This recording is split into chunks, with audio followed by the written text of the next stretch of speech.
series that Cap Action has launched called Securing Our Democracy. Over the coming weeks and months, we'll be talking to senators, governors, mayors, and other leaders about the attacks on our democracy and the urgent need to act. I can't think of a more fitting guest to kick off our series than one of the titans of voting reform, Senate Majority Leader Schumer. Senator Schumer, we're incredibly grateful for your joining us here this evening. The midterms, of course, are 10 months out, and the former president's big lie that the 2020 election was stolen is casting a pall over our democracy. 3/4 of Republicans still believe what he says. 1/4 of independents believe it.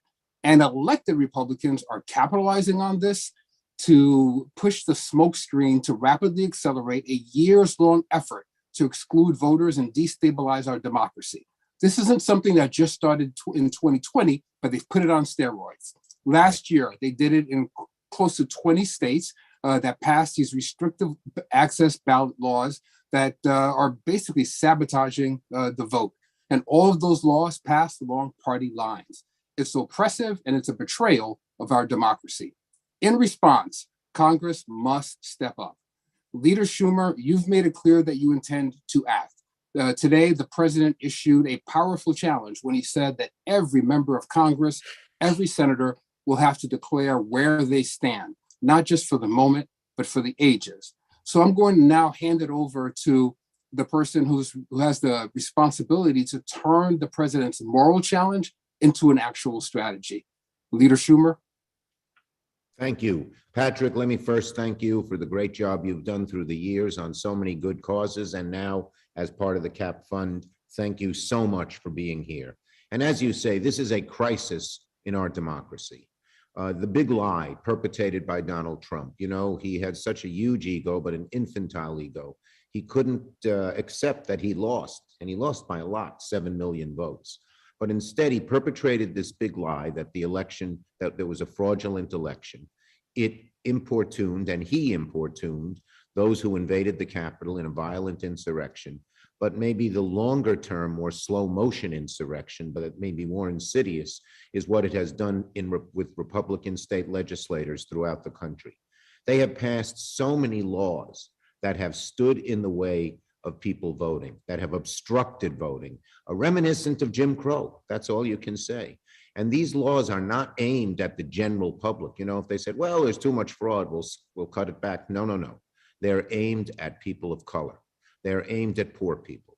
They are aimed at young people. They are aimed at urban people. They are aimed at the handicapped, all constituencies that are democratic.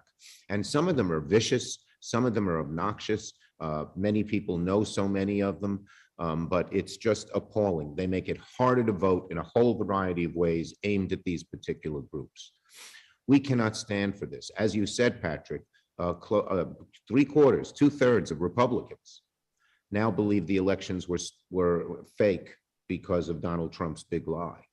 But if now 2/3 of Democrats no longer believe in our electoral system justifiably because of what Republican legislators have done, this could be the beginning of end of the democracy. Because if we no longer believe in the fidelity of voting, the grassroots, rock solid part of democracy, we're in real trouble. So this is not just a legislative fight. This is not just a party fight, Democrats versus Republicans, although they're all on one side because they all are an obeisance to Trump. But it is a fight for the soul of this country, for the democracy of this country. The greatest challenge we have always faced is racism and what has come about from it. And the number one way, I was just reading Grant's biography, that the white Southerners after the Civil War prevented black people from gaining was the vote. That's the number one thing they wanted to stop. Because once you have the vote, you can help decide where the programs go, where the power goes, where the money goes.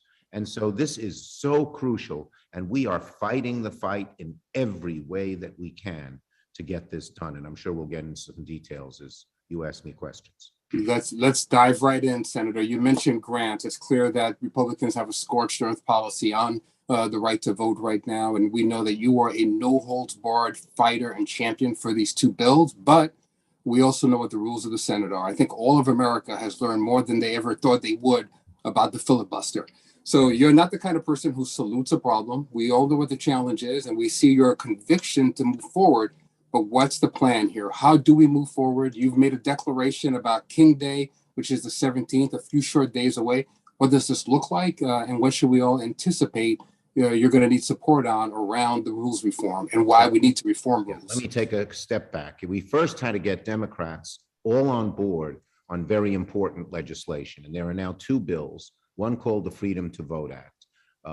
And that was originally the S1 bill, the bill that had everything. Joe Manchin was not a co-sponsor, the only Democrat who wasn't. So we sat down with him over a few months and said, okay, what changes do you want? I'm like, he asked for some changes, but it's still a very strong bill that's supported by all of these civil rights organizations and so many, Stacey Abrams, you name it, supported by. And so then we went to Joe Manchin and we said to him, okay, you believe this should be bipartisan, because he said two things.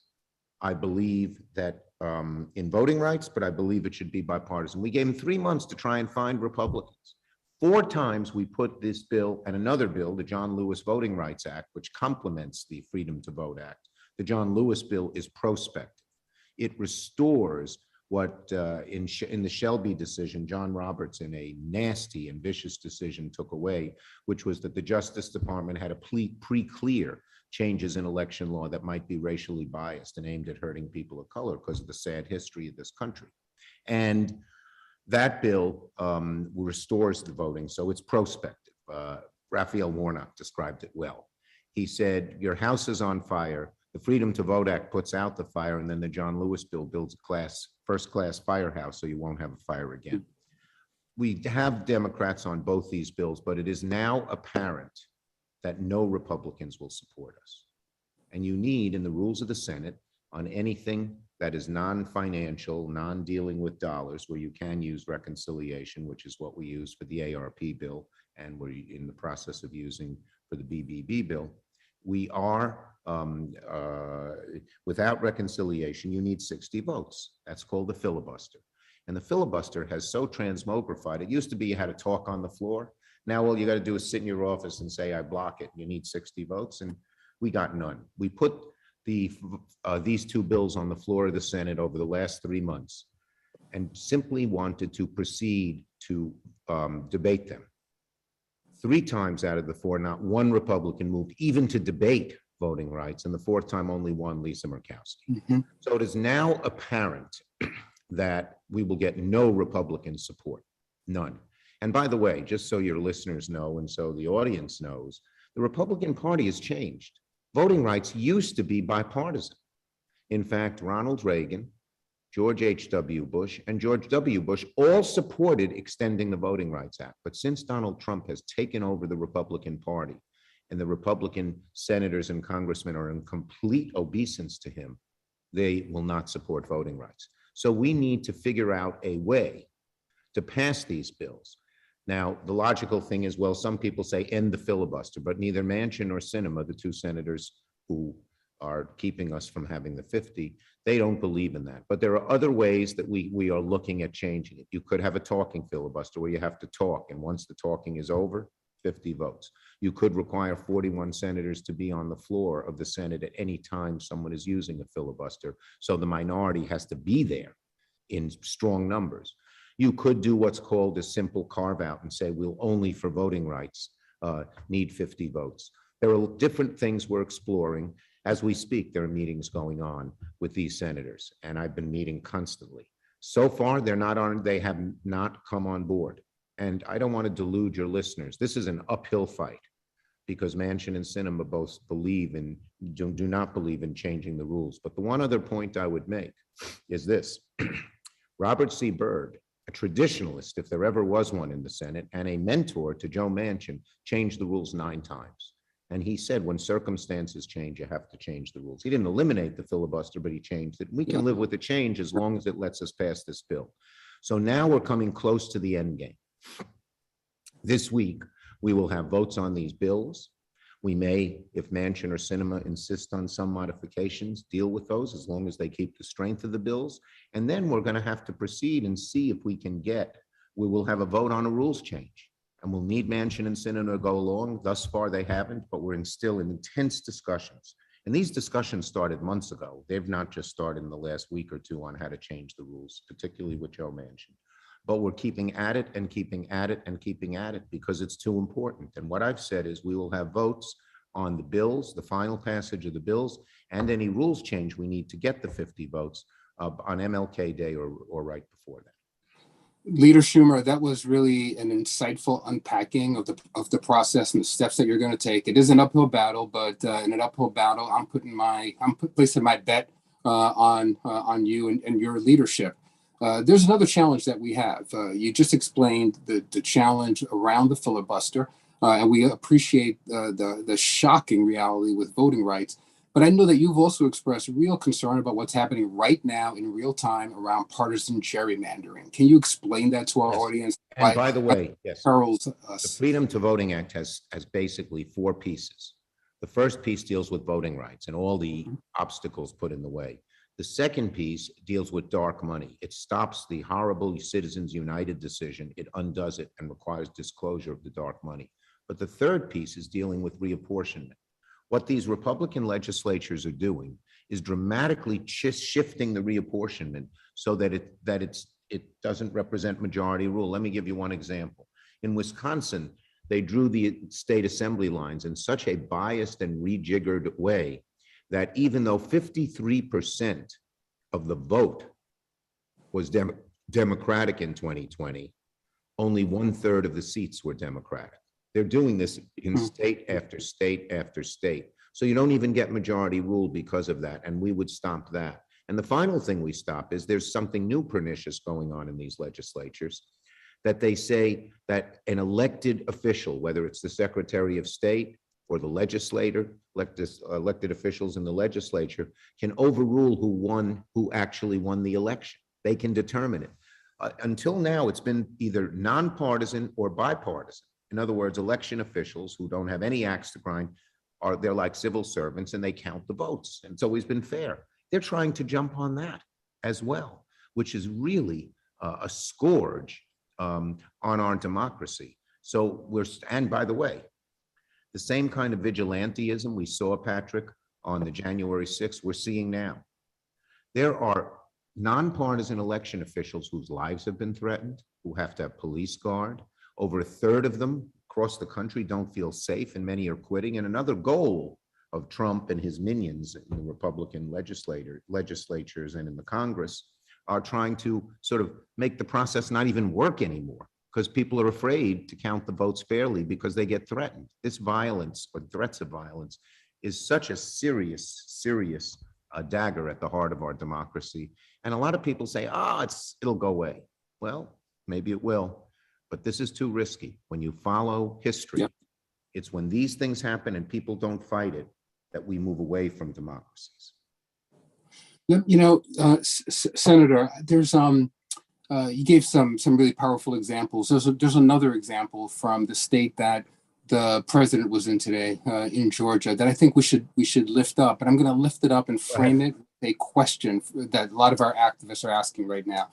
So we know that in Georgia, in the state of Georgia, if you live in a majority African-American precinct, you're going to wait on average 50 minutes to vote. If you live in a majority white precinct in Georgia, you're going to wait on average 6 minutes to vote. That is a shocking disparity that exists. Yes. And we all know that existed before these laws were passed, right? So there's a way in which our activists, many of our young activists, have a frustration with the moment. They're exasperated by the pace of change and transformation around these issues. And I hope, Leader Schumer, that you can speak for a moment to those activists and give them some encouragement so that they can maintain their fight. And then I'm going to open this up to other questions. The history of denying votes to people of color and others is a poison in America. And we make progress through the years. I mean, after all, when we first started, the Constitution was first written. In the majority of the states, you had to be a white male Protestant property owner to vote. And we've gradually expanded that right. But for every 2 steps forward, we take 1 step back. And what I'd say to the activists is this: the poison in America is still there. But what's been proven is when you fight and fight and fight and don't give up and don't let setbacks, those one steps back, stand in your way, you succeed. So we have to keep active. We have to keep active. In Georgia, Stacey Abrams is running. She's going to need everybody to turn out. She's going to need all the legal help she can get to go after these lousy laws, which she's very capable of doing. She's a brilliant lawyer. But in the 2018 elections, when we all acted, we won. And then in the 2020 elections, when there was a runoff, people really got involved and we picked up the Senate. So activism works. It's not a straight linear line and it's not easy. And some days you go to sleep at night and say, damn it, I'm so damn depressed. But you keep at it. The history of this country is you win. I'm keeping at it every day. I'm on the phone. You know, I'm working 24/7 on this because I feel it's so important. And it is an uphill fight. It is an uphill fight, but you got to keep at it. So, Leader Schumer, I'm going to take the first question from our audience. And I know that you are pressed on time. You're in the middle of these meetings right now. So let's jump in with a question from Deborah. Very specific question here. Deborah must be a lawyer. She wants to know, Leader Schumer, which measures in either of the two bills are critical not to voter suppression, but to actual voter subversion?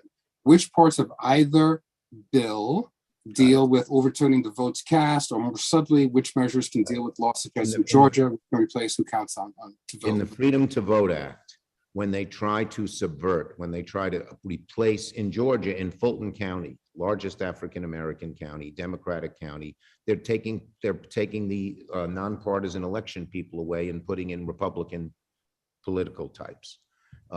The Freedom to Vote Act would allow the Justice Department to go in and say, you can't do that. You got to restore it the other way. So it's mainly the Freedom to Vote Act that deals with those issues. The John Lewis Act, if they proposed a new change, if it passed, the Justice Department come in and say, you can't do it. But for the existing changes in the history of racism and all the things they've tried to do, it's the Freedom to Vote Act. And it has explicit provisions in there related to that. There's a brilliant election lawyer who we've worked with for a long time named Mark Elias. And he's the very best in the business. Yeah, he's designed these provisions. So I have a question from Theodoric Meyer, who must be like a Senate tactician. His question, Senator Schumer, what will you do if the vote to change the Senate rules fails? Will Senate Democrats shelve voting rights and return to trying to pass the Build Back Better Act? Well, look, I wouldn't say it's an either or proposition, Theodore. We want to very much pass the Build Back Better Act. And as you know, Joe Manchin and the president couldn't agree at the last minute, but we will go back to that because it has so many important things in it, like climate, like childcare, like pre-K, like housing, so many things that are needed. But I'm not going to speculate on what we'll do on the Voting Rights Act should we lose, because I don't want to speculate on losing, even though it is an uphill fight. But we are actively engaged. We're not going to let this issue drop. It's too damn important. Senator, you made mention of the, actually, you know what, I'm going to defer to the audience. I won't ask my own question. I'm going to go to question number 3. Election officials and activists have warned Congress that we needed these laws passed last year so they would be in place in time for 2022 elections. Is it too late for the reforms that you're pushing to make an impact in this year's midterm elections? We have picked MLK Day not only because it has huge symbolism and hopefully increases the pressure on those who are thinking of not voting to change the rules and pass these laws, but also because this is about the time our election experts, including Mark Elias, told us we needed to act. The end of January is about the end of the time before it will be too late. So we have to act now. We had to build up support. As you know, originally, as I mentioned, we didn't have all 50 Democrats even for a bill, let alone changing the rules to get the bill done. We had to give Manchin his chance to get Republicans on board, which even he would admit was not successful. And now we have to focus on how we are able to pass these bills with some kinds of rules changes. Senator, I'm going to park the questions for a second. I want to go back to your experience all these years, first in Congress and then in Senate, working with Republicans on these issues. You noted before the turn away from bipartisanship. And I wonder if you could just help us all understand a little bit better the phenomena, what you attribute it to, because this certainly did not begin with the election of Donald Trump in 2016. We've had this toxicity in Washington for a while. How do you Yes. address it, and how do we? What's happened, I think, is obviously what's happened here in large part is the Republican Party, which used to be a more mainstream party, has been taken over by the hard right. The hard right had plans to do this for a very, very long time. Their goal, frankly, was to take over the courts because they knew that their agenda was so far away from where the average American is, even the average Republican, that even when they had elected branches, they had the House, Senate, and presidency, they couldn't get their hard right agenda done. But with the courts, whether it's on choice, whether it's on undoing environmental regulations, whether it's on harming unions, you name it, they have the unelected branch pushing them. So they've been doing this for a long time, and they've gradually gained more and more power in the Republican Party. But with Trump, it's been exacerbated to a great extent. The previous parts of the Republican Party were hard right and uncompromising, and that's one of the reasons we've had trouble in the last 10 years, ever since 2010, when the Tea Party became such a strong element in the Republican Party. But Trump has made it much, much worse, and that's why we're having these alarm bells sounding off about democracy. He exacerbated it. Leader Schumer, because you and I know one another from my union activism days, I know that you have more than a bit of the organizer in you. So I want to end the conversation with a question from Alice, who is asking you to help her and other activists understand what role they can play so they're not just spectators to Senate debate. Alice says, I live in a state with senators who already support voting rights. What can I do to help as this comes down to the wire? What does Leader Schumer and other Democrats need from us activists in this moment? Well, for one thing, the activists have done a very good job, and many of the groups, in making it clear how important voting rights are on a national basis. So even if you're in a blue state, in New York or California, that activism has helped already. Now everyone knows what voting rights is, and everyone knows how important it is. Okay, but the second thing you can do in this last week is, here's the two states, obviously, that we have the most focus on are West Virginia and Arizona. Think about people you might know in those states. Think maybe you had a high school friend who moved there. Maybe you had friends, maybe you have relatives who were there. Maybe you have someone once removed from there. Getting as many calls and emails and everything else to both Senators Manchin and Sinema, telling them how important this is in this last hour is important. And then there are organizations that are doing this. I just spoke with Randy Weingarten of the AFT, the Teachers Union, supporting those organizations which are working hard with us, supporting organizations like CAP, which are working hard with us, also help. They not only help in this immediate situation, but going on to victory on other issues and on elections in 2022. So getting involved in organizations that have a national impact, even in blue states, really makes a difference. Senator, as progressives, we run a tight ship, and so we promised that we'd have you back with your colleagues by the half hour, and we're doing exactly that. But everyone who participated tonight, you heard it directly from Leader Schumer. Your voice matters, your calls matter, your emails, your letters, your activism will help get this over the line in a tough uphill battle. So Majority Leader Schumer, I want to just thank you again for joining us this evening. We covered a lot of ground for 30 minutes, and you helped all of us appreciate the urgency for what's at stake. So thank you so very much. And Patrick, to your audience, keep up the fight. We keep up the fight, we will win. As Martin Luther King Jr. said, the arc of history is long, but it bends in the direction of justice. Indeed it does. Leader Schumer, thank you. Until all of our participants, as we all work to impose our will on that arc of justice. As I said in the beginning, this is the first of many conversations that CAP will have in the next few weeks. I hope you'll join me tomorrow when I'm joined by Senator Schumer's colleague, Senator John Tester from Big Sky Country out in Montana, who's going to take the time to talk about what's at stake, why it matters in states like his as well. So I hope to see you there. Thank you all. Take care. Stay safe. Thanks, Patrick. Bye-bye. Thank you, Senator. Patrick. I enjoyed it.